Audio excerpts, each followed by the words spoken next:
right, good day to you. My name is Fred Oakman, and as always with me today is Mr. Jake Peters. We are PS. This is Awesome, a PlayStation podcast. This is episode 325. This is a show where we share our feelings about the current state of PlayStation. But before we get on the show, I want to invite you all to subscribe to our channel on YouTube, youtube.com/PS. This is awesome. If you want to make fun of our trophy list on the PlayStation Network, you can find me at anchorless_81 and Mr. Jake's Peters at Jakesaw01. As always, you can write the show at psthisisawesome@gmail.com. Most importantly, don't forget to share the show with your friends. Be sure to leave comments, rate the podcast as you see fit. And as a reminder, we're a video podcast. So if you want to watch us talk about video games, you want to watch the show while you're maybe making some food and your TV's on in the background, you can put it on. And even if you don't want to watch it, put it on to get us an extra view. Go to YouTube. Do it over there. For new and or long-time listeners, we have a Patreon. You can support the show at $1 a month. If there's a $1 level, it's the only level. You get a free die-cut vinyl sticker, shout out in the show. It's called the One and Only $1 Club. Go to patreon.com/PS. This is awesome to share your support of our podcast and our show, and we will appreciate that. And that out of the way, Jake, how are you doing today? It's Monday. Recording this Monday. Not too bad. Over the weekend, I went to the racetrack for the first time, so that was pretty fun. It was a little bit chilly and a little bit windy, which was unfortunate, but it was sunny and it was nice out, so that's pretty cool. Yesterday, I mowed, which was literally cool because it was like 40 fucking degrees outside. I was literally sitting on my lawnmower I have Carhartt bibs and a Carhartt jacket and freaking boots on and a hoodie that's up over my head, pulled tight with snow gloves on, mowing my fucking yard because it was 40 degrees outside. Yeah. My grass was so fucking long that if I didn't do it, I knew I was going to be in trouble. But other than that, over the weekend, Sarah and I watched. Have you ever heard of the animated movie Encanto? It's like a Disney movie or Pixar movie. It's cute. It's like this movie about this like Hispanic family who has this. Because of some tragedy, as a family, they get this like this magical power and allows them to like help their local town. And this main girl is like the only one born without any powers, and how her relationship with her family works out and all this stuff. And it's really cute and I really liked it. But it's got if you're familiar with the musical Hamilton. I've heard of it. I don't know what it is. So it's about Alexander Hamilton. But one of the reasons why that musical is so popular is because of the music, which was written by Lin-Manuel Miranda. And he wrote all of the music for this movie as well. So it definitely has some of that flavor to it. And I really enjoyed it. But I will say Disney Plus... Why is it that Disney is like one of, if not the richest multimedia company on the fucking planet, and they have and all of their streaming services across the board run like shit. It's also the most expensive, is it not? It's well, yes, but it's because they're like always bundling it with fucking Hulu and ESPN Plus and like all this other random shit. Now, to be fair, Hulu typically runs pretty good, but ESPN Plus and freaking and Disney Plus are terrible in terms of like their buffering and streaming and all this shit. And so this leads me to my next comment, which is a complaint of mine across the board, coming from an OG internet user. Is Encanto is on Disney Plus in 4K with HDR10. So when you get all of that 4K HDR glory, just the way that the movie, the colors and the particle effects and everything, the movie is beautiful. But when the streaming service runs like shit, it's constantly buffering. And which, as you can imagine, is horrible for immersion when you're watching a film. And my complaint that I'm getting to is that why is it that streaming services don't allow you to manually select which resolution you want to watch the fucking show in, so that you can prevent the streaming shit where it's bouncing back and forth between resolutions? Like, it's like, oh, it's running in 4K, but then it slows down, so it buffers for a couple seconds, and then now it's running in 1080p, and then like 2 minutes later it buffers for a couple seconds, now it's running at 4K again, and it's like, bro, just let me fucking select 1080p and be done with it, and have it fucking run constant the whole time.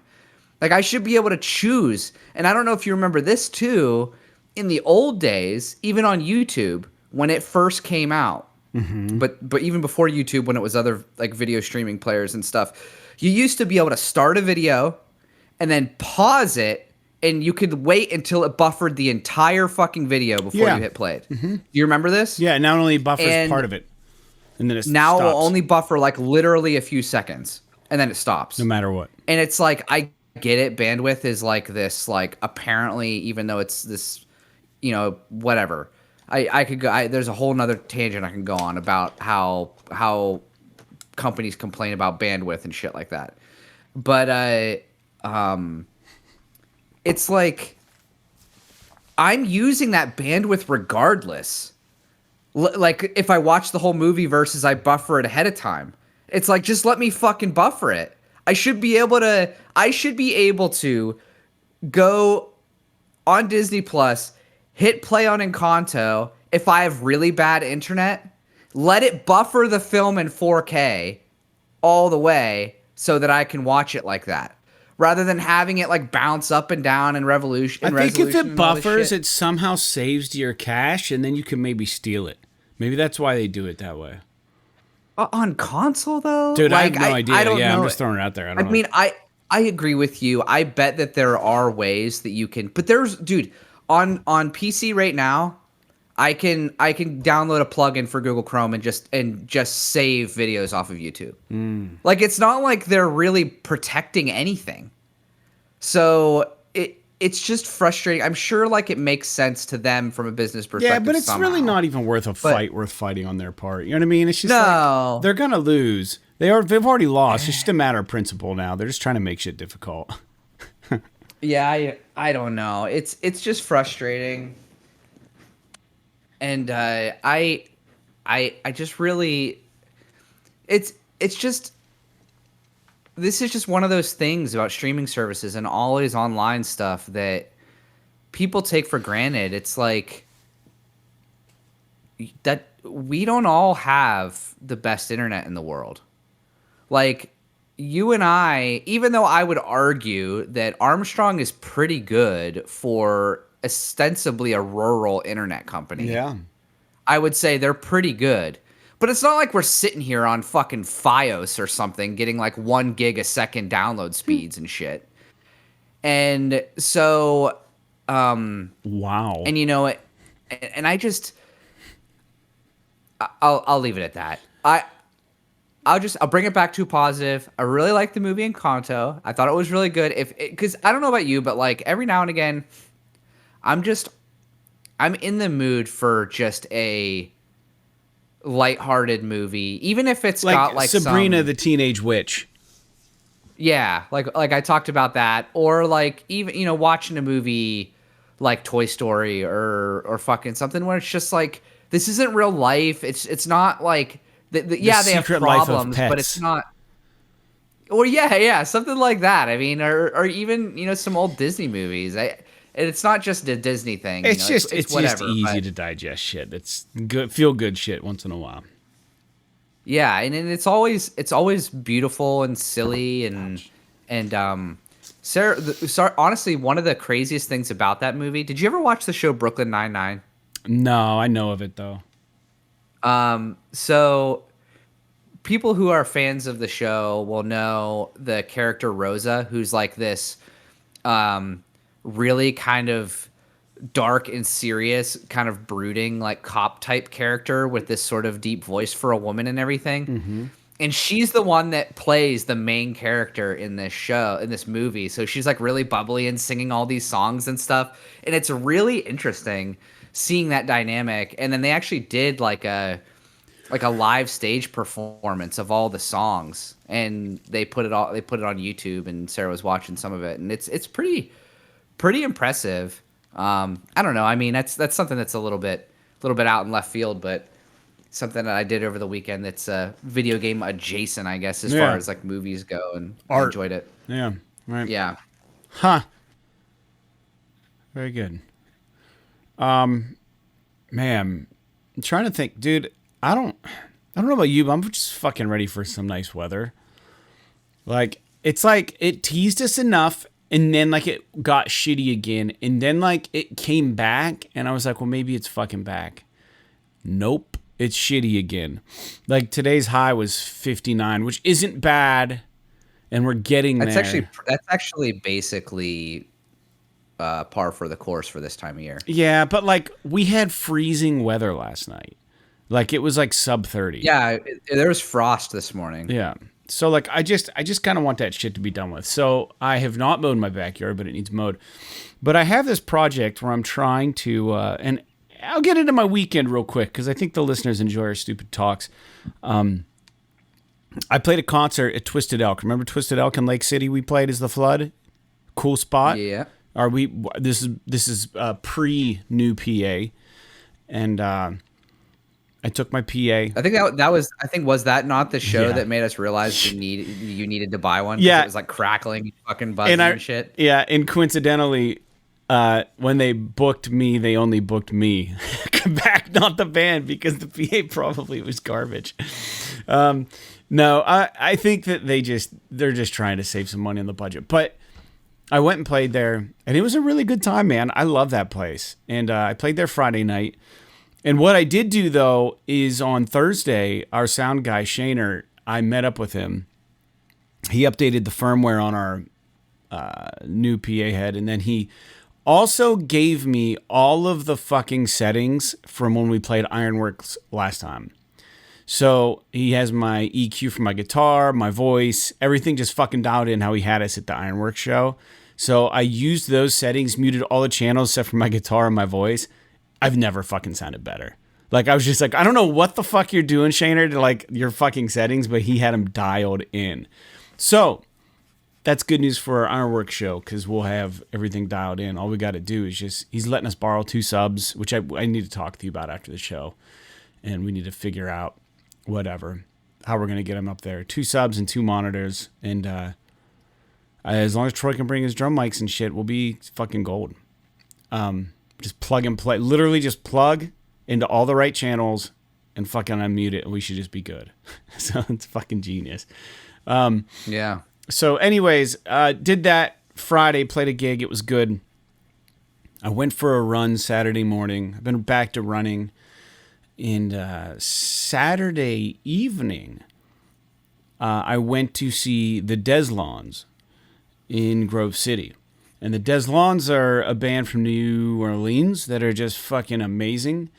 And they're just really like, it's like if all of these guys in the Deslons have like their own projects, but then they're like a super group. And they're all writers. Every single one of them writes and sings their own songs, but they just all do it as a group. So like they just alternate whose songs they're playing. So like you get different styles throughout their entire set, which is awesome. Interesting. And their one singer-songwriter that I like the best, who's probably the least proficient on... He's great on harmonica and he's great on acoustic. And he writes fucking terrific songs and he's got a real low baritone, gruff voice. His name is Riley Downing. And he's so goddamn good. His songs are amazing. I never thought I could see these guys. I don't think they don't tour a lot. They played fucking Big Rail. And I was like, what the fuck are they doing there? And they played with the John R. Miller, who's like a really pretty big like also Americana, folk singer. They had a great band. They played on the big stage down there at Big Rail. It was like $15 to get in. Donnie and I went down, and it was fucking cold, first of all. It was like 30 degrees Saturday night, and it was all outdoors. So they had all these bonfires out, but you had to get there early to be around a fire. But Donnie brought like this hot tea, and it was so good. And I didn't have like a styrofoam glass or anything, so I was walking back to get a styrofoam cup, and Riley Downing comes walking by me, and I'm like, oh fuck, man, that's him. That's the dude. And he's just a laid back guy, but to me, like, he's fucking rad, right? He's like the reason I wanted to go to the show. And he's probably like 6'2", and he's a bigger dude, intimidating in a way. And any video I've ever seen him on, like in Jam in the Van or anything, he's always had like Kansas City swag on, Royals shit. Like he's from Missouri, so he's like, I don't know, he's really into like the Kansas City shit. He's got like Kansas City tattoos and shit. It's like it's fucking go hard on a weird fucking city. It's just like I guess it's just hometown pride, but like I've never seen anyone so gung ho about the Kansas City Royals. But he is, and he walked by, and they're from New Orleans, so I probably won't ever see him again. And I doubled back. And I went, hey, Riley. And he turns around. I'm like, yo, dude. I said, I'm buddies with Bill, the guy who runs this place. I've played here a few times. My name's Fred Oakman. It's great to fucking meet you. I'm so stoked for your set tonight. He's like, oh, man. You know, he's like, thanks so much. Keep in mind, this is on 420, the show. And he's like, thanks so much, man. I appreciate it. Just the nicest fucking dude. And he's standing there just smoking a cigarette. And Big Rail makes their own beers. And the blue beers, it's blue something. I think they're like one of the most alcoholic ones they have. And Bill warned me. He goes, dude, if you go talk to Riley, he's like the coolest fucking dude. Just tell him you know me and you play here. I'm sure he'll fucking chat your ear off. He's good people. I'm like, all right, man, I'm going to go do it.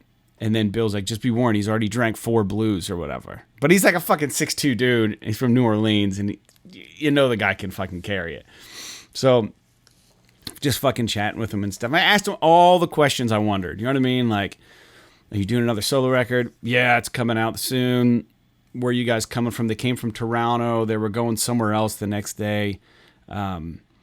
We fucking talked about music, and he used to be in a punk band, told him I wanted to buy land, and we talked for quite a while. And then I was like, yo, dude, I don't want to be fucking weird or anything, but can we snag a pic together, dude? Because I fucking love your shit. And he's like, yeah, dude, yeah, for sure, let's do it. So I got a picture with him, and we just fucking kept chatting. And then I went back with my empty styrofoam glass to sit next to Donnie with the biggest fucking shit-eating grin on my face. And he's like, what? And I'm like, dude, I just fucking hung out with Riley, dude. It was rad. And he's, huh? He goes, you think I should go talk to him? I was like, I'll introduce you. So I went back. And as soon as Donnie started talking, I just got in front of him and said, don't listen to this guy. He's full of trouble. And then that was it. That was the icebreaker. And we fucking talked. And it was awesome. He was a really good dude. The Deslons are so fucking good. John R. Miller was really good, too. I'd never heard him before. I think the crowd was there for John R. Miller. And I was talking to Riley. He said that, like, typically they've been opening for him. But because they knew the temperature was just going to tank throughout the night, they stuck the Deslons on last. Like, he's like, so we're fucking headlining, I guess, tonight. And I'm like, yeah, that sucks to be the undercard all the time. You know what I mean? Like, you're just, I don't know. But they were out for a while, picked up an album. That was an awesome time. And then when we stopped at Primanti's before the show, it was buy one, get one 2 cents off, or get one for 2 cents. I have no idea why. So we literally had 2 full fucking meals for like $12 total. So interesting. Everything was just went to the Levi store. I got myself some new fucking Levi swag, which I always wear Levi shit. But it was just a really good fucking day. Smash cut to, I've been trying to get my stairs fixed, which means I got to do, as Jake corrected me last show, concrete work, not cement work. Yes. So I don't know how much you know about doing recapping concrete steps or doing whatever the fuck. Like, I know you can build the fucking wood things and you put the wood things around and then you fucking do the pour and you get all the air pockets out and then you fucking got to do the thing and shim it and stuff. Typically, everywhere that I've read, it just says it's way easier to do this shit in like above 50-degree weather. They make other concrete mixes that are like fast setting, all this shit. And then like, but who wants to be doing all that shit with your hands out in the cold, first off? And number two, I don't think it cures the best. So the last week I've been just fucking preparing these steps out front of my house. And it's typical with concrete steps is you know, right the lip that goes into the next step. Those over time will structurally fail and then you'll get crumbles off. So I went and got this fucking concrete chisel and fucking hammer, and I'm chiseling away on the ends, just trying to knock all the compromised fucking stone out of the way, right? Just trying to get it out of there, clean it up so I can do a new pour and just get this shit. I also learned that it's best to use a concrete adhesive, it's like a mixture to pour new concrete on old concrete, and it works. But you can't have any paint or any oils or any fucking things, or else it's not going to set right. So the previous owner of our house had painted the concrete stairs this like burgundy color. So while I got most of the paint off around where I wanted it to be fixed, you know, with this shit, like you're going to be trying to level it and stuff, and it's going to go over the painted areas. So now it's like, I got to get all the fucking paint off these steps now. And like, they're like, oh, you can use acetone. You can do this. You can do that. You can do, and I'm like, Jesus Christ. And the stairs were pretty bad, dude. Like, they need some TLC. So Sunday morning, I'm like, well, the one thing I could do, which I read about and I thought would be technically the easiest way, but probably the most expensive, and is just use an angle grinder with a turbo cup for concrete and just shave off a smidge of it off, and that'll just fucking smooth it all out. I'll be able to see the cracks better, and I can just fucking get to work. Mm-hmm. Problem is, I don't have an angle grinder. So I was like, well, I'll go to fucking Harbor Freight, right? So I'm looking at Harbor Freight's website, and they have this 4.5-inch angle grinder. It's corded for like $40. And I'm like, okay. And I'm like, I don't know if I really want it. Because the last thing I bought from Harbor Freight, I had to buy two, and one of them failed. It was a heat gun. One of the heat guns went, it just started smoking.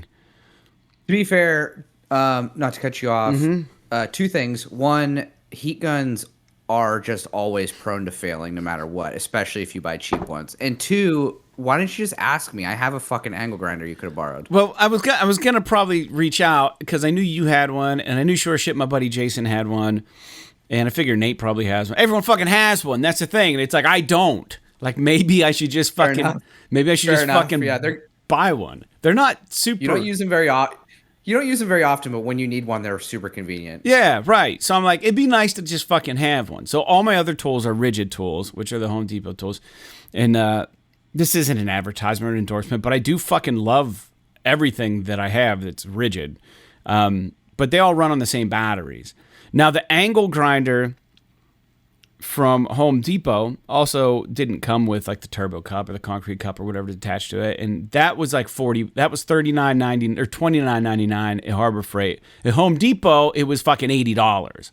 So I'm like, I'm gonna split the fucking difference. I'm gonna get the rigid angle grinder at Home Depot and pick up the turbo cup from fucking Harbor Freight. Harbor Freight, yep. So I do it, and 2 hours later, stairs were stripped perfectly. Fucking ready to rock and roll. I feel like a man. I wore the dust mask. I had the glasses on. And it's ready to fucking go, dude. So I'm just waiting for a nice day. So that was my Sunday morning. And then Sunday evening when you texted, I wasn't home. We were doing a Hero Quest thing. Mike has been doing, he's closed on Sunday. So he's been having Hero Quest at the distillery, which is awesome. And his rule is that I had four heroes gathered. It was Ben, Ralph, Mike, and Adam, and I was the game master. And we had 2 quests left on Keller's Keep, and we hadn't played for like 2 or 3 weeks because of all my gigs and all the shit going on. So we had this thing scheduled. We did a double header. And Mike's rule at the distillery is, if you make it, there's no charge. So it's a blast. So we were doing that Sunday, but I didn't know what time I was going to get home. I didn't get home till late. I got home at like fucking 9 o'clock or something. But so that's cruising. Dude, There's just so much shit. Like this Saturday, One by Land is playing at the government center, and Friday I have to go out to Titusville Ironworks to drop off the flyers for the Flood show that we're doing the day after the Lucero show. So we're playing there the day after Lucero plays. So we're playing May 24th. Lucero's there May 23rd. They're only open Fridays and Saturdays apparently, even though Lucero's playing on a Thursday. But I guess you open for a band like that, you know, you open your business if they're going to play your venue. So I couldn't go last week because I had a gig Friday Saturday. Oh, I was going to the Deslons. So I was writing the owner. I said, dude, I'd really like to meet you. Like, you know, I'm trying to just fucking get in at the Ironworks. It's a fucking cool spot. I'm trying to just, you know, let Bob know I'm appreciative. Told him I was going to go up and grab some food. And he goes, well, unfortunately, we're only open on Fridays and Saturdays. And I said, well, I'll just come down for lunch. He goes, well, we only open at 5 o'clock. And I'm like, well, fuck, I guess I can't go. And that was this past week. This Friday, Sunday, the station's playing there. Jason's running sound. Andy, Schuerk, and I are going to run down. And we're going to fucking, we're going to take the flyers, the posters, grab some food, watch Sunday, the station. So that's this Friday. Saturday, the band's in Pittsburgh. And then Sunday, if the weather permits, will probably be the day I get the stairs going, at least the first stair, and just see how the first one goes. And we'll see how it goes. But yeah, we'll see. But here's where I was going with all this. I don't know about you, Jake, but I'm getting older, and I never know, like, if my aches and pains is literally old age setting in, or if there's something wrong with me. Like, if I get achy, if I get tired, if I feel fatigued, I do shit all the time. Like, I'm constantly doing shit. I never have any downtime, which is why I don't get a lot of gaming in right now. Working on these fucking steps, doing band shit, going for my runs, doing the health stuff, fucking cooking, doing this, that, lawn, whatever the fuck. Working full time, doing the podcast. Always doing something. Very little sleep, very little rest on my side. So I attribute a lot of my fatigue and a lot of my exhaustion to just moving and getting older. So I had blood work done recently. Now this is going to be interesting. The doc, now I've been vegetarian for 20 plus years. We know what is synonymous with a vegetarian diet. Low B vitamins. Right? We know this. You get a lot of shit from your poultry, from your fucking red meat, whatever. You get it from meat stuff, B vitamins. I used to take supplements. I haven't taken supplements for B12 or anything in such a long time. A normal adult should have a B12 level no less than 200, no more than 1100. So that's like a 900 point swing that you can be within and be fine. You don't. I had my blood work done. Doc calls and says, dude, we got to get you B12 injections. And I'm like, what the fuck are you talking about? And he goes, yeah, you're like sub 200. And I'm like, what? He's like, yeah, your B levels are awful. We got to like get you injections. And I'm like, okay, let's do it. I said, is it my stomach? Where do you do this? Do I do it myself? He goes, well, you can do it yourself if you want. And I'm like, is insurance going to, yeah, insurance will cover it. I was like, do I have to go to your place? How does this work? Do you have them there? Do I pick them up? He goes, we're going to start you on 3, 1 per week. Has to be on the same fucking day. And then we're going to redo your blood work to see if your body takes to it. Because I guess you can actually, like, if you do, I think, low B could also mean like you could be fucking becoming anemic and shit. So like, I'm not too worried. I've been a vegetarian for like 20 plus years. I know it's the diet. I know it's what it is. So anyways, your boy's going on B12 injections. So maybe all of this fucking exhaustion I've been feeling over the past couple years isn't old age. And it's just like, I'm just malnourished, which would be amazing. B12 is one of the vitamins that's directly associated with energy. So it's like a lot of, if you pick up any energy booster, energy drink, fucking supplement, whatever, literally all of them are packed with B vitamins. I'm one of the most fucking, like, yeah, I just have the most busy fucking schedule of anyone I fucking know when it comes to extracurriculars and just fucking always being on the move and like not being able to do half the shit I want to do. And I just attribute it like I'm a workhorse. I just don't know how to slow down. But like, yeah, dude, it's the B12. It's gotta be. That's why I'm so fucking tired. Could be. I don't know. You never know until you try. Dude, what if it changes everything for me? What if all of a sudden I just have all this fucking energy, dude? I'm gonna be like twice as productive. I can't wait. It'd be amazing. I'm not sure that's how that works, but it's possible. Yeah, dude, I can't wait. I'm gonna be like Captain America. Just fucking give me these injections. I'm just gonna like fucking come around. I can't wait. Hopefully, yeah, watch. It'll fucking put me in the hospital or something. My body just won't know what to do with it. It'll just like overreact and like, I don't know, dude. But anyways, that's a little medical thing for me. I got to get B12 injections, which is the news as of today. I'm not, don't feel bad for me. It's a good thing. My general thought on we were talking about is if there's something wrong with me or am I just getting old, is like, is it something that is sticking around? Then yes, maybe I should get it looked at. If it's something that like, oh, I wake up one day, kind of like your neck thing. It's like, oh, I wake up one day, I feel fucked up, and then like a day or two, it's gone. It's like, okay, well, I probably just slept funny or whatever. But yeah, it's definitely weird getting older. Like dude, I get up ever since going to the track for the first time on Saturday. Mm-hmm. It's really, really hard on your knees and your legs. In your back, and mostly your knees and your legs, though. And like all day yesterday, because I went on Saturday, all day yesterday, it was like you do that thing where you get up, like if you're sitting on the couch, you get up, but your back is stiff, so you're like kind of hunched over for a couple seconds before you like straighten out. Yeah. And it's like, man, I'm not even that old. I'm like, well, I mean, I guess a few months I'll be 37, but that's not that old. No, dude, it's not. It's so I don't know, dude. But that's why I work out every day. Yeah, I should have went running today after work, but I just didn't fucking have it in me, man. Like it's just too fucking chilly. Like it's just uncomfortable. Like put me mid 60s, low 60s, but not fucking like 58, like with a breeze. Like it's just not ideal. You know what I mean? I don't know. I don't know if it's fucking full of fucking excuses. I'm going to try to run tomorrow after work, after overtime, so we'll see. Anyways, let's talk about games we're playing. Every episode we talk about games that we're playing, and this episode is no different. And the interesting thing about this is I have not played a fucking game since the last episode. I was all in Trek to Yomi.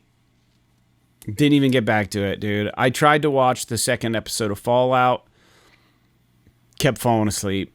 I was too exhausted. If I had some B12 in me, I'd be able to fucking stay awake. Maybe. Dude, I gotta say, so Sarah and I finished the Fallout TV show. It is so good. And I will admit, both of us still really fucking hate the Maximus character, but I still don't even know other than that is, but yeah, that's the Brotherhood of Steel guy who's like the loser. And box of us. So anyway, but one of the things that I think that's interesting is how the Fallout 76 numbers have like exploded since that TV show came out. Yeah. And I just want to scream at the internet and be like, you're playing the wrong fucking Fallout game. Yeah. Why are you playing Fallout 76? Play 3, play 4, play New Vegas. Any of them. I get it, like Fallout 76, I guess, has gotten a lot better, and probably people like it because you can play with your friends or whatever, but you like are missing everything good about Fallout by playing Fallout 76. It's so fucked. And so that's a little bit of a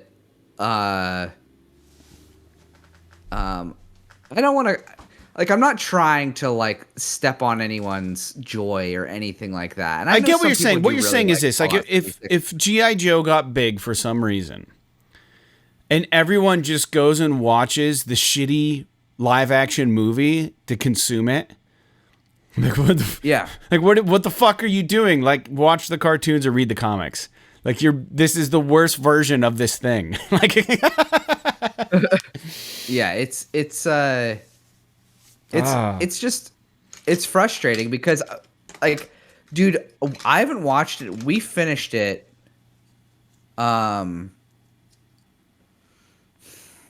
I want to say it was like right after we did the podcast last week. It was like, so it's been almost a week since I've seen an episode of it. yeah. And I'm still thinking about it like every day. I There's can't wait something to about watch it more that of just it, yeah. really got its hooks in me. And it really makes me kind of want to play a Fallout game again. And I know Fallout 4 is getting an HD remaster that comes out this Friday. So I might just I don't know, man. I might just download it and see what's up. See what time it is. You know what I'm surprised you know what I'm really surprised they haven't done? Why is there not a Fallout game in VR? They did Skyrim, so you would think that why not do a Fallout game? But like Fallout 4 maybe? But I don't know. That's a great question. I wish that they would port, and they won't, because why would they? Because they're owned by Microsoft. But I wish they would port Skyrim VR to VR2, because now you actually have proper controllers and all this shit with the VR2. It would be so cool to play that, because I never got to play it, and I heard that it's fucking awesome. Yeah. And so I'm a bit bummed about that. And like at the same time, if we had a Fallout VR, that would be really neat. Dude, Fallout VR would be awesome. Being able to do like imagine they could do VATS. some cool shit with like the VAT, like the VATS. Imagine in being VR in a fucking power armor in VR. Yeah, it'd be neat as shit. And so, yeah, I guess that's there isn't really a whole lot else to say about it, but yeah, Fallout's dope. It's gonna be a very, very long time until we get a new Fallout game. Yeah. Unless somebody other than Bethesda Game Studios makes it. Because Bethesda's working on the Elder Scrolls 6 right now. That probably won't come out for another 2 or 3 years. And then that means that Fallout 5, let's call it, is going to be like 5 years after that. So you're talking maybe 8 years from now, you'll get Fallout 5. They should just make it 7 or 8 years. Yeah, they should call it. They should do like a standalone using like, I don't know, a lot of the shit already from like the world from one of the Fallout games. Just call it Power Armor. And just have it fucking be like some sort of really cool Oh, spin-off. like who did that? Didn't they do like a Wolfenstein spinoff too? That was like where you were like a Panzerhound pilot. Yeah. Or something like Yeah, that. Yeah, that'd be cool, wouldn't it? Dude. Okay, so speaking of Wolfenstein, I've been playing Wolfenstein still on. And I had an epiphany while I was playing Wolfenstein. Mm-hmm. This was like a couple days after we talked last. Hell yeah. And I was playing it, and I was starting to get a little, as I do at times, I was starting to get a little bit sore in my hands. Like sometimes one or both of my thumbs will start to get a little tingly. Mm-hmm. And then I had this epiphany that Wolfenstein, The New Order, is a PS4 game. Right. So I ran upstairs, got my DualShock 4, came downstairs, Jesus. plugged it into my PS5, and it is amazing. Amazing. I'm doing the Italian hands. I don't fucking know. But it's dude, the DualShock 4 just fits me so much better. I think that the DualSense is an amazing controller. It just, because it's so chunky, it just doesn't fit my hands very well because I have small hands. So I think it's a you problem, not a controller problem. No, that's what I'm saying. The DualSense is a great controller. It just doesn't fit me personally very well. And I love the weight of the DualSense. I love the HD rumble. I could give two shits about the adaptive trigger, but I know it's impressive, and I know people really love it. But like, dude, the DualShock 4, it just like you could see, because I did a comparison side by side, like looking at the two controllers. When I hold up the DualSense and I have my thumbs on the sticks, my thumbs are like idle, not pushing them. My thumbs are completely extended. So for me to actually push the stick at a 45 away from my hand, How are I you a have to fucking actually bass player? I don't rotate understand this. my wrist a little bit. And on the DualSense, like I have a lot more range of motion in my thumbs, so it is just more comfortable for me. What does it being a bass player have to do with Because this? the bass guitar has the longest and biggest fucking neck, and you have to navigate that with your tiny hands. And it's hard. It is hard for me to do that, Fred. I guess it is. It's just things that I take for granted. I mean, I don't know. I play things in a way purposefully that allow me to do it with small hands. That's incredible. Like, I could probably be a much more dynamic bass player if I had hands where I could reach all of the frets, especially down low. Yeah. Down low meaning towards the headstock. That's fine. I've got weak ankles, so it doesn't matter.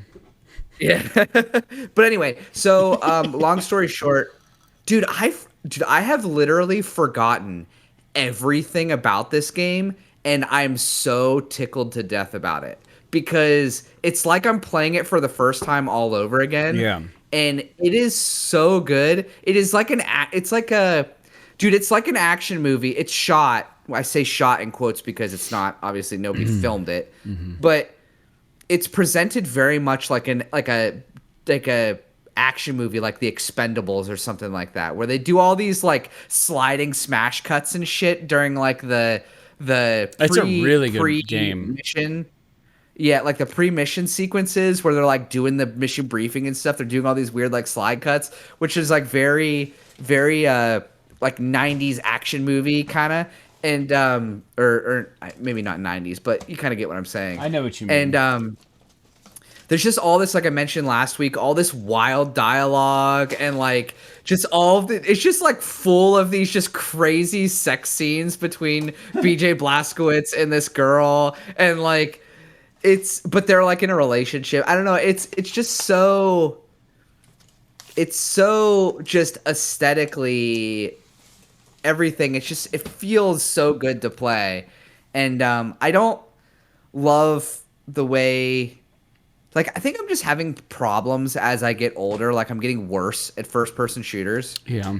But dude, there's something about like you get spoiled playing a game like Destiny, and then you go play anything else, and the first person shooting feels bad. And so even if it's not, but I'm still really enjoying it, and I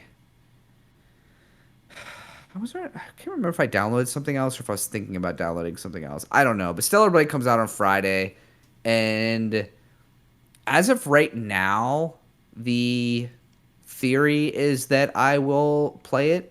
But I am just to be safe, I am gonna wait until reviews come out because I'm having fun with Wolfenstein. I'll probably finish the playthrough. So that's where I'm at with games, though. I haven't really played much of anything else. Yeah, I don't blame you, man. I'm just, I got to get back to Trek to Yomi. By the time I'm done with this podcast, I'm going to be too fucking tired to play it. And tomorrow, like I said, I'm working overtime. I got to run after work and then fucking eat. And then maybe I'll be too tired to play Trek to Yomi. Maybe Wednesday. I don't know. We'll see. I don't know. But you got to do what I do, man. Don't stay up fucking super late. Get up. Just play for like a half hour before work. I would Use love it to like to do engage that, your man. mind. It's tough, yeah. Dude, honestly, like it's what I do. I get a cup of coffee. I take my pre-workout. I sit on the couch. I drink my cup of coffee and I play video games for like a half hour. It wakes my brain up. It like gets me kind of engaged with the day. Then I do my workout and I go to work. And yeah, it does make my mornings a little bit longer than I think a lot of people like. But I don't know, man. I've become like a morning gamer. Like I very rarely, I don't want to say rarely because I do play games at night a lot, but more often than not at night I'm doing like watching something with Sarah or whatever. And so I've gotten to the point where like on the weekends and stuff, I love to just play when I first get up for a couple hours, and then like I just typically don't play in the evening. So that's just that's my lifestyle. Fair enough. Oh, they do have them. I didn't realize these were things. Sorry. I understand. I'll tell you in a second. Well, let's move on to listener feedback. If you guys want to write the show, you can write us at psisisawesome@gmail.com. You can also leave a comment on our YouTube site. But the way that we prefer that you communicate with us the most is you give us $1 a month, and then you communicate all the fuck you want with us on Patreon. So please do it that way if you can. But if you do other ways, we're okay with it. You know what I mean? We're hungry. We're thirsty. We're thirsty dudes for comments. So we got a comment from One Black Talon. He left a comment specifically for Jake, and I'm not even sure what this is about. I can only imagine. But he says, 4 days ago, he writes, Jake mentioned my YouTube avatar today. So meaning last show, I would imagine. He says, can you please ask him, and maybe his brother, if he went to any of the Diamond Star Motors events at Norwalk, Ohio, in the early 2000s? Just wondering, and thank you. Jake, I don't even know what this fucking means. No. To be clear, I like cars and racing and motorcycles and all this stuff, but I've never really been one to go to like a lot of events outside of like races for an example. So I've never been to like a lot of car shows or any sort of like community get-togethers or your local hangout or whatever. Mm-hmm. But yeah, I feel like I am familiar with this event, but I was never there. No, I think in the early 2000s I was just stoked that I was able to drive a car at all, and I was never driving that much, mostly because my parents were pretty strict about where I was able to go and what I was able to do when I was driving, at least in the early stages. But yeah, because that would have been right around when I got my driver's license. Yeah. Well, very good. Well, thanks for writing in. You got your answer. And happy to answer more questions for you moving to the road. One Black Talent, I appreciate you listening as always. And all our listeners, we appreciate you listening. Now, we're going to get to the bulk of what we're here to talk about, which is video games, PlayStation games specifically.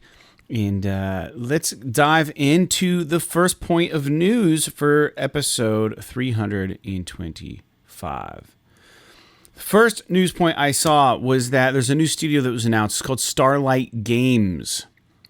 Starlight Games has developers on board who had worked on Wipeout, who had worked on Skate, and who have worked on Horizon Call of the Mountain. So I don't know what Starlight Games is working on, but it's always exciting when a new studio gets announced. However, we have learned our lesson recently that don't get too excited because it could be shut down before they even make anything. So Wipeout, Skate, and Call of the Mountain. Mm-hmm. So that's a sci-fi racing game. So a fucking skateboarding sim. Yeah. And a VR Horizon game. So here's what's interesting. A little more research just now. Apparently, they are making a futuristic sports title. Do you remember? I did see that. But go ahead. Maybe we keep talking at the same time. I'm sorry. I don't mean to be doing that. But do you remember that game that was like Baseball 2000 or something? And it was like, it was fucking rad. Hold on. Futuristic baseball game for Nintendo. Oh my God. There it is. Base Wars. It's called Base Wars. Do you remember Base Wars? Base Wars? Yeah, it was amazing. It was one of the coolest games ever. from NES. Yeah, so essentially you would have Fucking robots. Yeah, they were robots, but you would treat each player like a mech, and depending on your budget and stuff for your team, you could deck out your mechs with better hitting skills and like turbo legs, and like you could also like fucking give them like guns and stuff, and I think they would fight in the outfield and stuff once in a while. It was fucking awesome. If you look at this is literally a fucking rad concept. Like Yeah. they should make a modern version of this. That would be so cool. I'm not even really a baseball fan, but that sounds awesome. Yeah, Konami developed it. It did really, really well. It's just jarring all of this fresh memories for me right now. I loved Base Wars. Base Wars was such a fun game, dude. So if you go to the Wikipedia page, it says, in a 24th century where baseball team owners are dissatisfied overpaying their players, they have replaced the athletes with armed robots. There are 4 models of robot to choose from, each optimally suited for specific baseball positions. One of the game's innovations is where, upon forced plays, the 2 opposing players fight for possession of the base. So, like, if the guy in first has to run to second, the first baseman and the second, or the guy running to first and the second baseman have to fight. And whoever fucking wins the fight is how you determine if the guy's out or not. One of the game's innovate. Okay. And then it says, another is the ability to upgrade your robot's abilities between pennant games. If a team loses 3 robots in a game to a destruction from incremental damage, they forfeit the game. So, like, yeah, if you lost too many players, you would just lose the game. It's fucking awesome. Base Wars. Yeah, I'm watching gameplay of it now, and it's just it's fucking cool. I'm not gonna lie. I'm not gonna go out and try and fucking find this game and play it, but like it just conceptually, like, could you imagine? Even like, I love that the pitcher has like a cannon for an arm to like fire the ball in. Yeah, he shoots a ball. I think that it would be like, imagine even something like this, but it was like football or something, where it's like where it's a little bit more contact based, but even as baseball, it's kind of a cool concept. What's a plot that works? Like you could.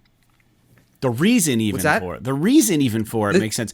But baseball is probably like the least amount of money in sports. This reminds me of a book called it's called Head On, if you've ever heard of it. It's by this sci-fi writer named John Scalzi, who did a series of books called The Old Man's War, which I really liked, which is about like, not to get off on this little tangent, but Old Man's War is cool because the whole concept is like, you can sign up to join the military when you're old. And it's this big secret, but what happens is when you actually get up into space, because it's sci-fi, you're like a space military. When you get up into space, they transfer your consciousness into a young version of your body. Okay. But you have to be in the military for that. Anyway, it's cool. But he also did this series called it started with a book called Lock-In, which is a real kind of psychological phenomenon where people physically can't move their body at all. They're like, it's called they're locked in. Like, they're totally conscious and normal psychologically, but they can't move or use their body or do anything. And the whole idea is that they develop these cyborgs, that these locked in people, because it becomes imagine a pandemic like COVID, but instead of like all of the people that died, they became locked in to their bodies and like they couldn't do anything for themselves. So all this technology went into developing these cyborgs that they could control with their brain so that they could live a relatively normal life. And the second book is called Head On, and the whole idea behind it is that there's this sport between all of these locked-in individuals playing it's like a version of baseball, but they're like fucking cyborgs on the field playing, and they have all these like different specialized bodies and stuff.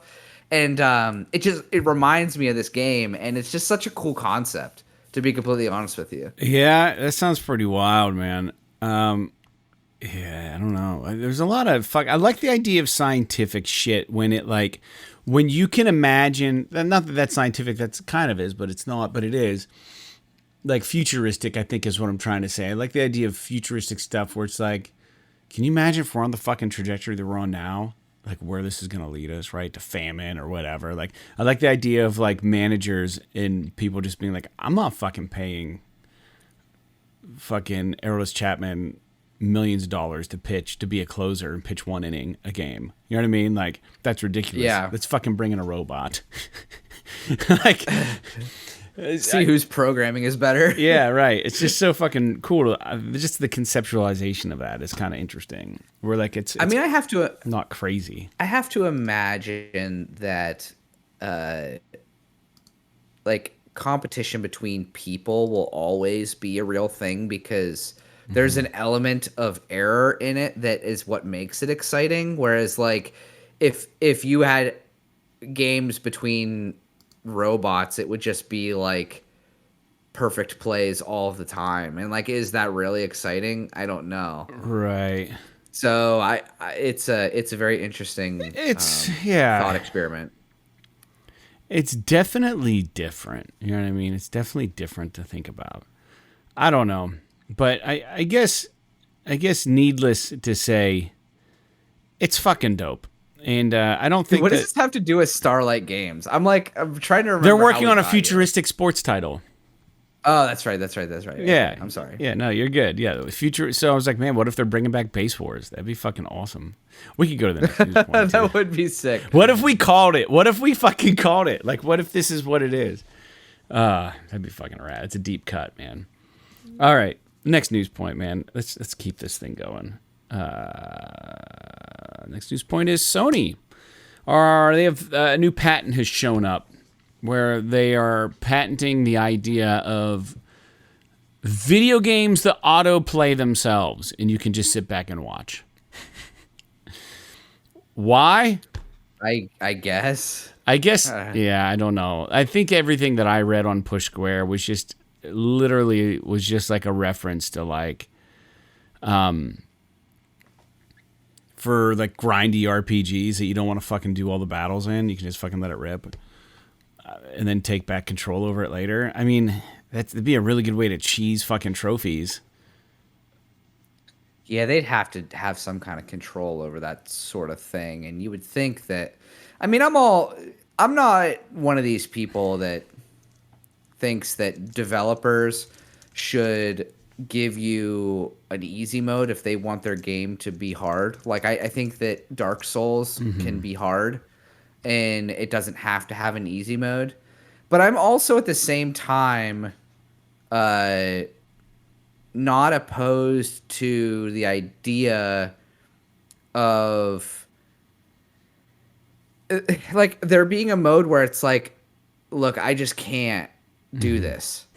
Whether like I'm physically disabled or I just don't want to. Yeah, and that makes sense. It's being like, okay, well, I'm just going to let the game play through this section for me. And maybe the sacrifice is I just don't get the trophies for that. And or maybe there's a permanent black mark on that playthrough that's like, it's fucked. You don't get any trophies at all or something, you know? Yeah.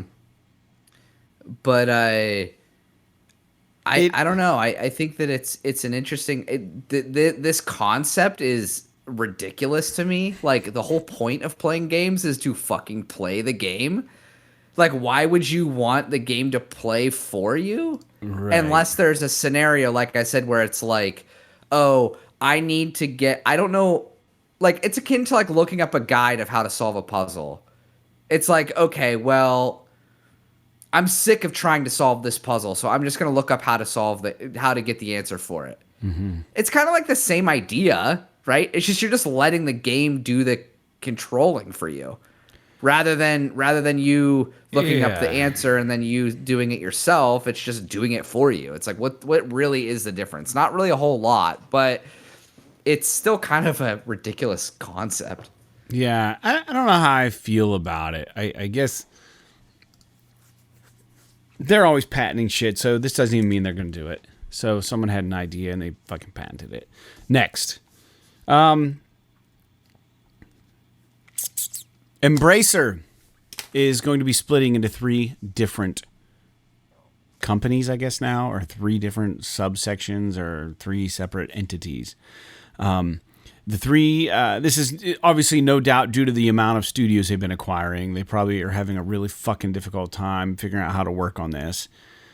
So they are splitting into different companies. So the 3 companies are going to be titled the Asmodee Group, which will handle all the tabletop games that they deal with. And then the 2 other groups are going to be video game centric. And those 2 entities are going to be called Coffee Stain and Friends. And the other one is going to be called Middle Earth Enterprises and Friends. Weird, personally. Coffee Stain, fucking stupid name. Middle Earth, sounds like you're going to do all the fucking Lord of the Rings games. Anyways, according to Push Square, Coffee Stain and Friends are going to be the indie / AA titles.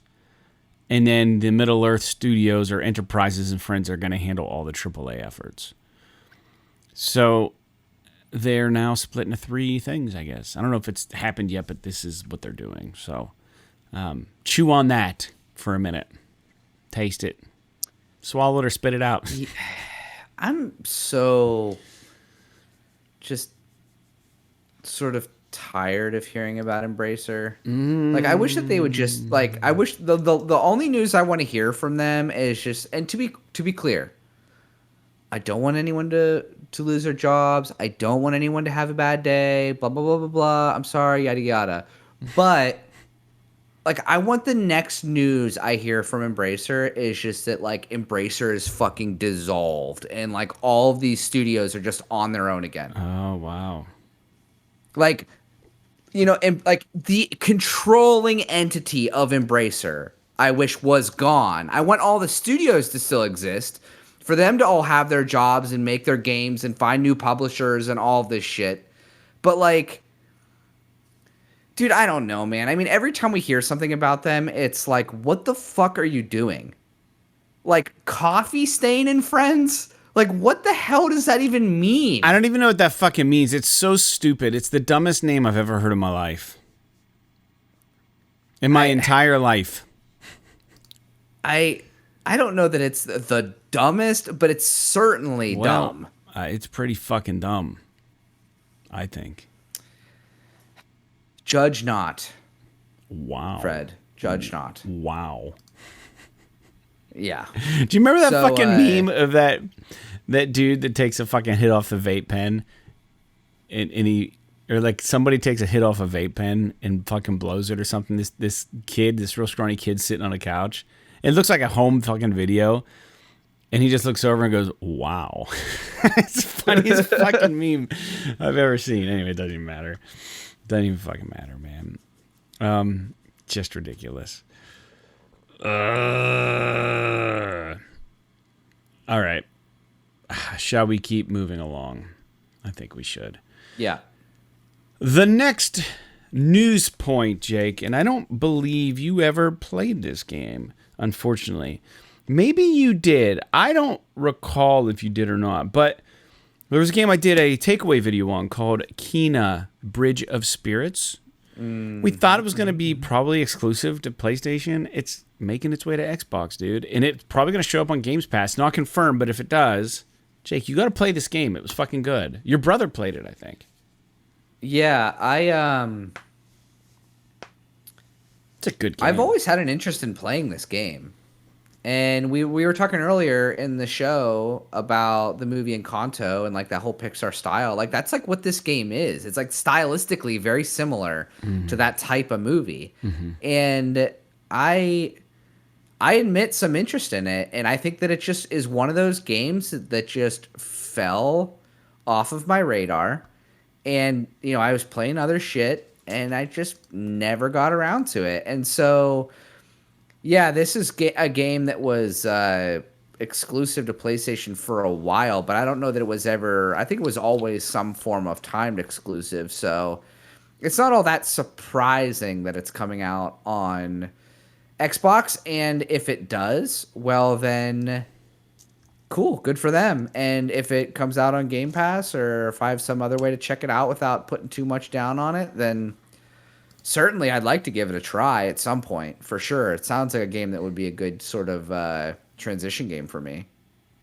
Yeah, it's a really good game, dude. I will warn anyone who is interested in playing it that it is a little more difficult than meets the eye. The bosses were fucking tough. That's what I've heard. That's what I've heard. But it was really fun, man. I really, honestly enjoyed it. I thought it was a great fucking game, dude. Anyways, moving on. Let's go to the next news point here. This one is an interesting one, and one that I didn't see coming, but I did know that the Sega was doing like the thing. It was Sega or whatever, the classics, where they're remaking games. Golden Axe was one of the games that were named. Now, Golden Axe is just, it's fucking legendary. Everyone knows the Golden Axe game. The artwork, the little gnomes that carry the fucking pots that you collect, the three characters, the dwarf, the female with the red bikini, and then the barbarian guy. The dwarf with the fucking golden axe and the green whatever, trousers. All the weird animals, the dragon things. Man, that game is so fucking wild and so good. Such a classic beat 'em up kind of game. It's apparently getting an animated series, and it's also supposed, from what I've read, it's also supposed to be kind of comedic and kind of funny. And Sony is going to be collaborating on this. So I'm in on this. I think I would like to watch this. I don't know a whole lot else about it. I'm going to type in Golden Axe animated series. Golden Axe animated series heading to Comedy Central. What system is Golden Axe on? Okay, Golden Axe animated series based on a video game. Here we go. From Deadline. This comes from Deadline. Ordered by Comedy Central.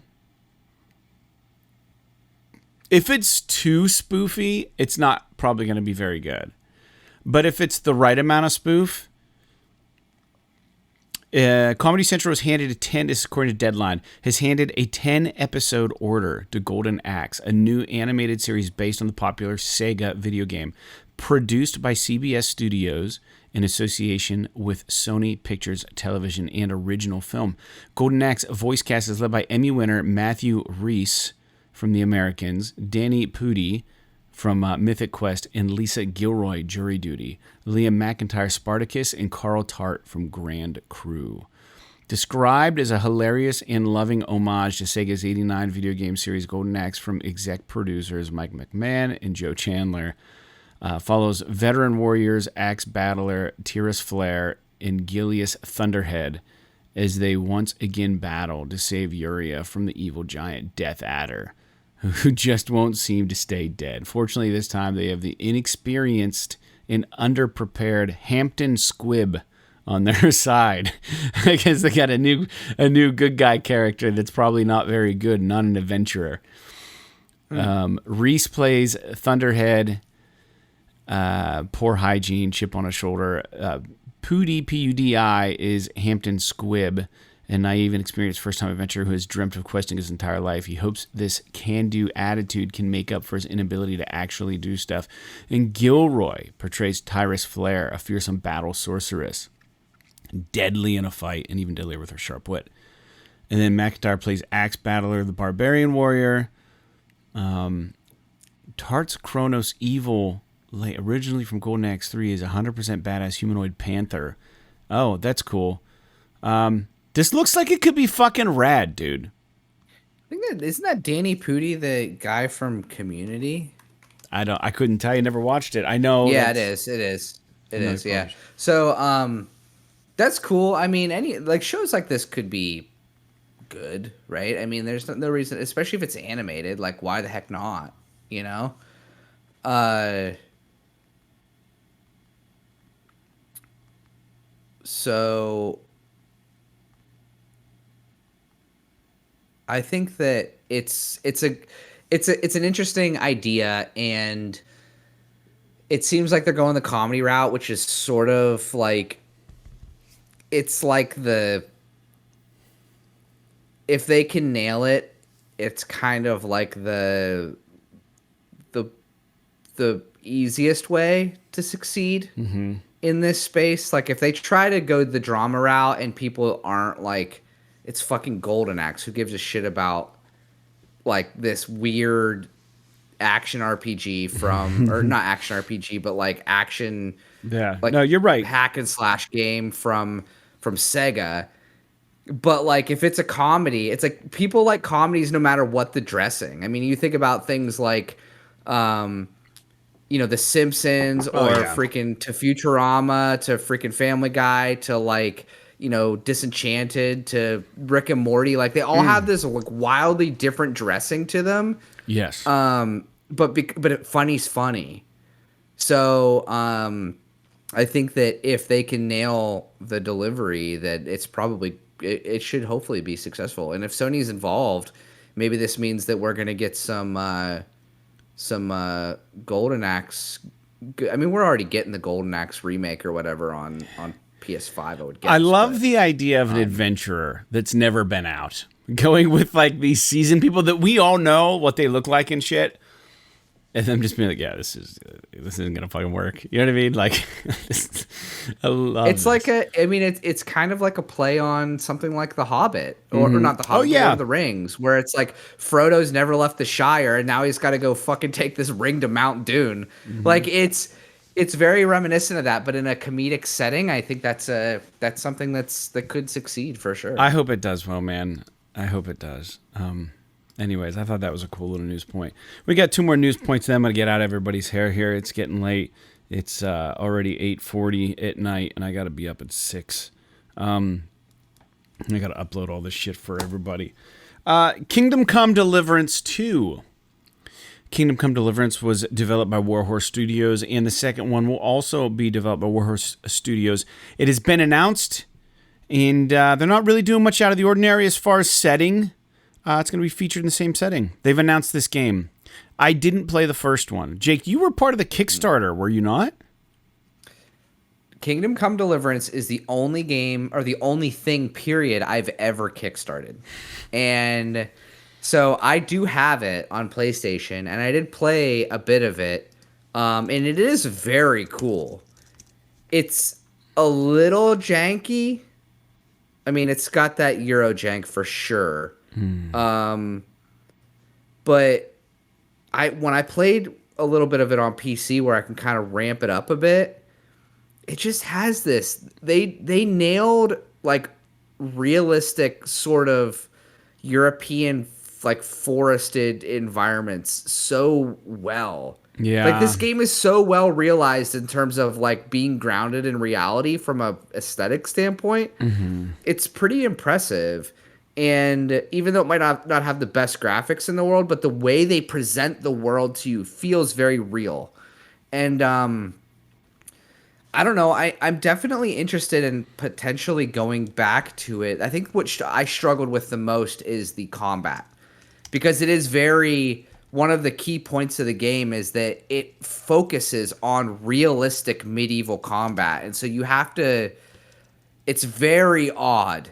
Like you can't just like walk up to a guy and start swinging your sword at him. Like that's just not gonna work. So you have to learn about like all of these different maneuvers and outsmarting your opponent and stuff. And so I'd like to download it on my PS5 just to see how / if it runs better, and see what that's like. But I am interested to see.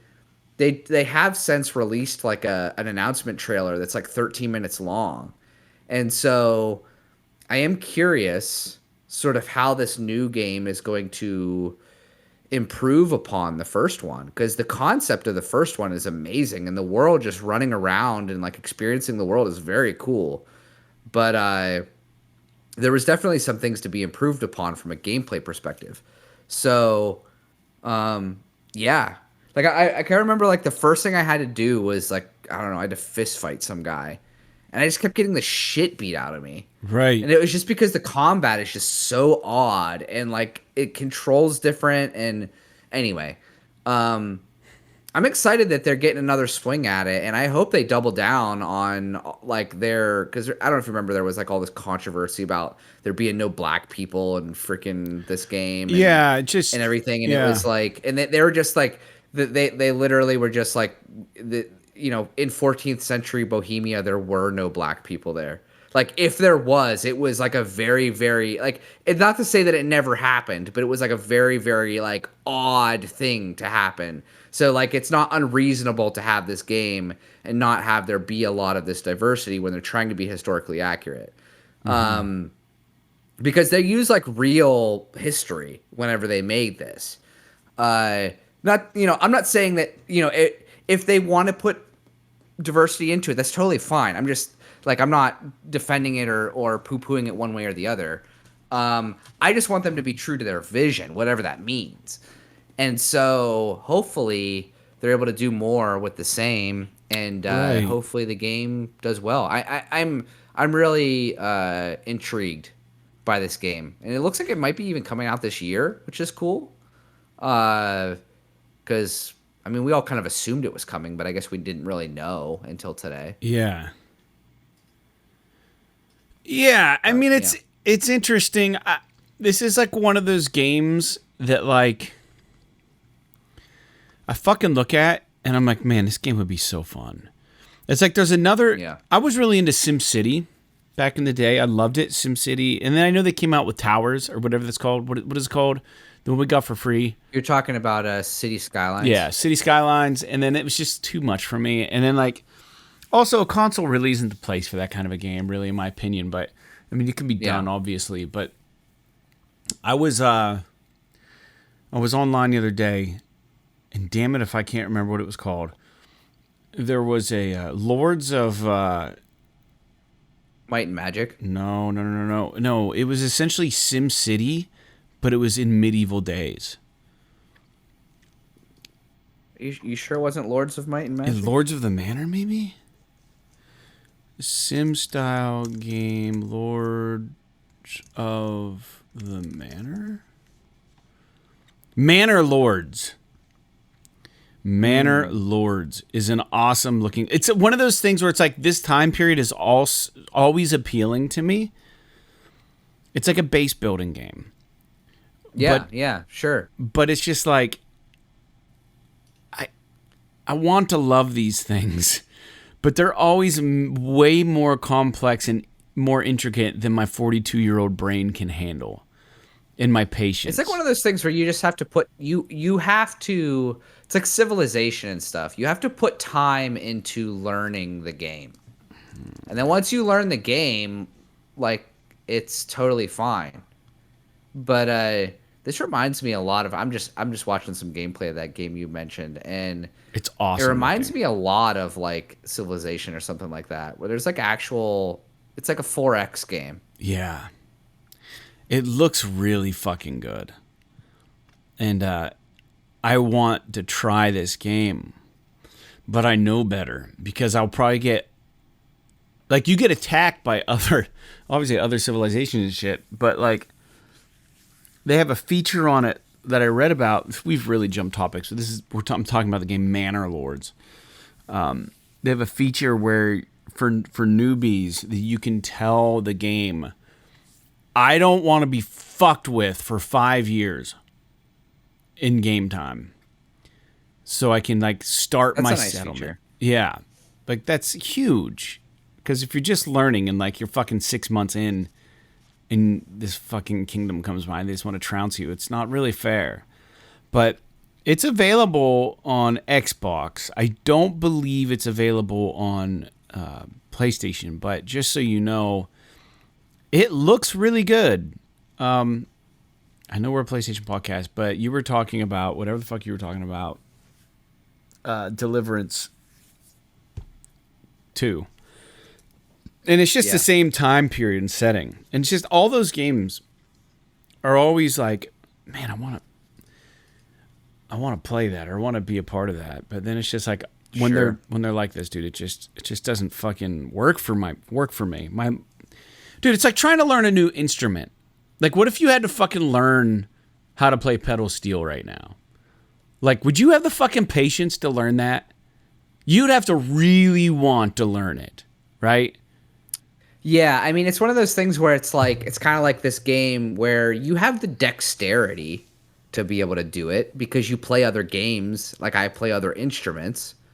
But it's like the learning of the scales and the teaching yourself like all of the nuances of the instrument and how you get the sound you want out of it and how to do the different tunings for that instrument and when it's appropriate to play certain ways and how to do the volume control on it. And like, it's a lot of learning that like, it's like, fuck it, I'll just play the guitar. Yeah, right. You know what I mean? It's like, too, like, I would love to get proficient on the harmonica. Not like fucking crazy, but like just like the Deslons. Like, their singer, Riley, could fucking play the harmonica.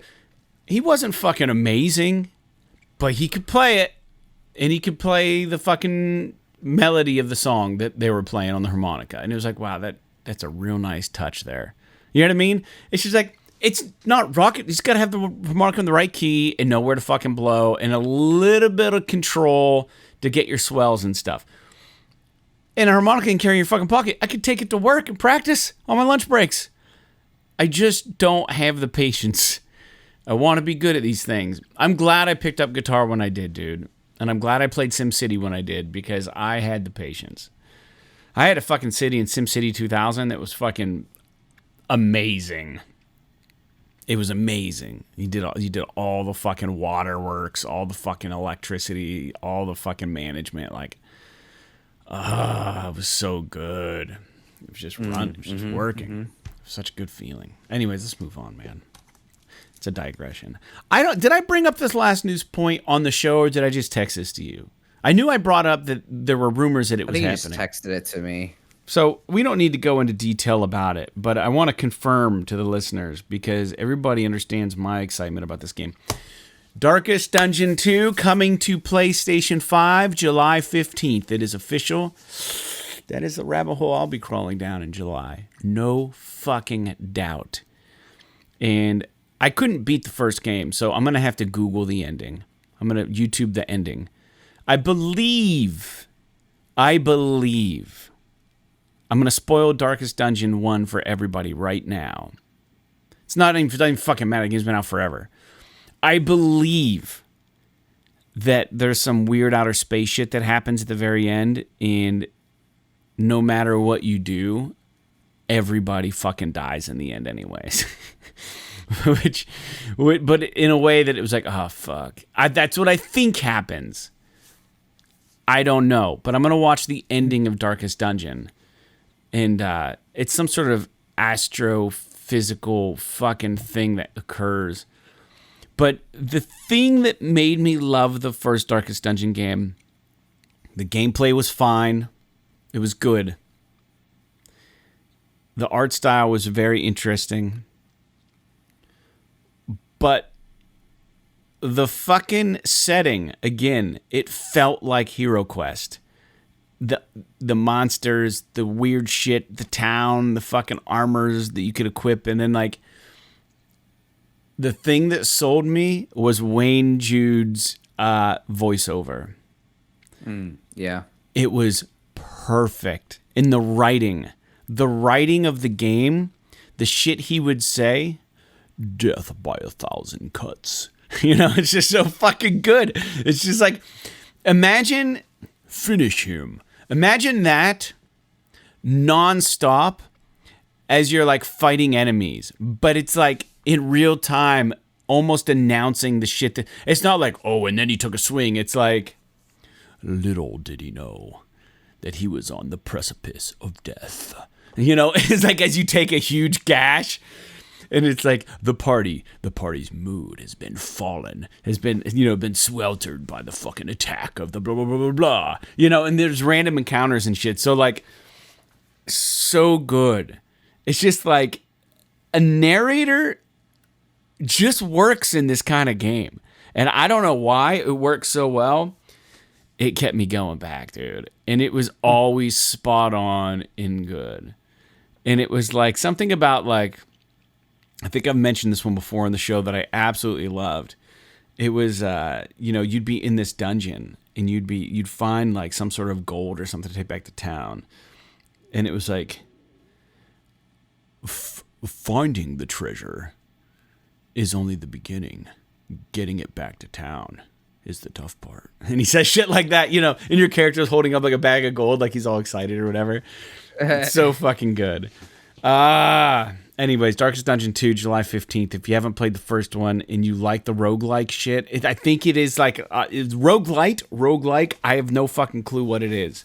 They're the same, yeah. It's kind of like one of those games, and I know we shit on them all the time in this podcast, but if you're looking to play a game with some fucking meaty challenge and fucking style, Darkest Dungeon is it, dude. It's the game. It is the one, for me at least. There are no new games to talk about. I'm sure there are, but there are none that I could find to talk about on the show today. I will say one last thing for my closing. I am so... Dude, that UI 16 sound interface that I have, you can record the master out. If I would have bought the next one up, like the 20-some track one, we could have recorded individual channels and then had Troy mix down our live shows, which would have been fucking awesome. But yeah, mine will at least record the master out, which is fine. If everything's mic'd up fine, it'll be fine.